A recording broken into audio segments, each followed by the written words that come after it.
دل آزاری سے بچو۔ حضرت شیخ سعدی رحمۃ اللہ علیہ بیان فرماتے ہیں کہ میں کچھ بزرگوں کے ہمراہ کشتی میں سوار تھا اور ہماری کشتی کے پیچھے ایک اور چھوٹی کشتی آ رہی تھی۔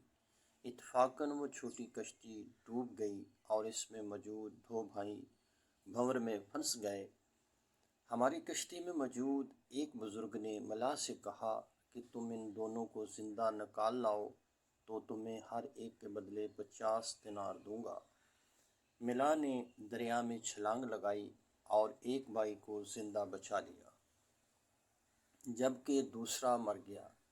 میں نے ملا سے کہا کہ یہ زندہ اس لیے بچ گیا کہ اس کی زندگی ابھی باقی تھی، جبکہ دوسرے کا وقت پورا ہو چکا تھا، اس لیے تو اسے بچا نہ سکا۔ ملا نے میری بات سنی تو مسکرا دیا اور کہنے لگا کہ آپ کی بات درست ہے، مگر اس کی ایک وجہ اور بھی ہے کہ میں ایک بار جنگل میں سفر کر رہا تھا اور جب دوران سفر تھک گیا تھا تو جسے میں نے بچا لیا اس نے مجھے اونٹ پہ بٹھا لیا تھا،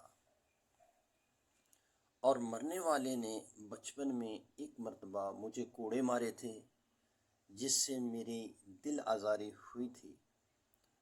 حضرت شیخ سعدی رحمۃ اللہ علیہ فرماتے ہیں کہ میں نے ملا کی بات سنی تو کہا کہ اللہ عز و جل کا فرمان حق ہے کہ جس نے نیک اعمال کیے وہ اس کے نفع کے لیے ہیں، اور اگر کسی نے برے اعمال کیے ان کا وبال اس پر ہے۔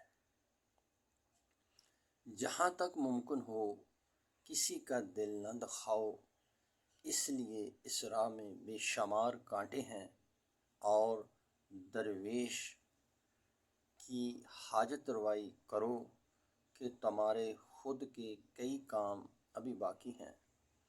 بس یاد رکھو کہ دل آزاری سے بچو اور جہاں تک ممکن ہو کسی کا دل نہ دکھاؤ۔ اگر کوئی تمہارے ساتھ نیکی کرے تو اس کے احسان مند رہو اور موقع ملنے پر اس کی نیکی کا بدلہ نیکی کے ساتھ دو۔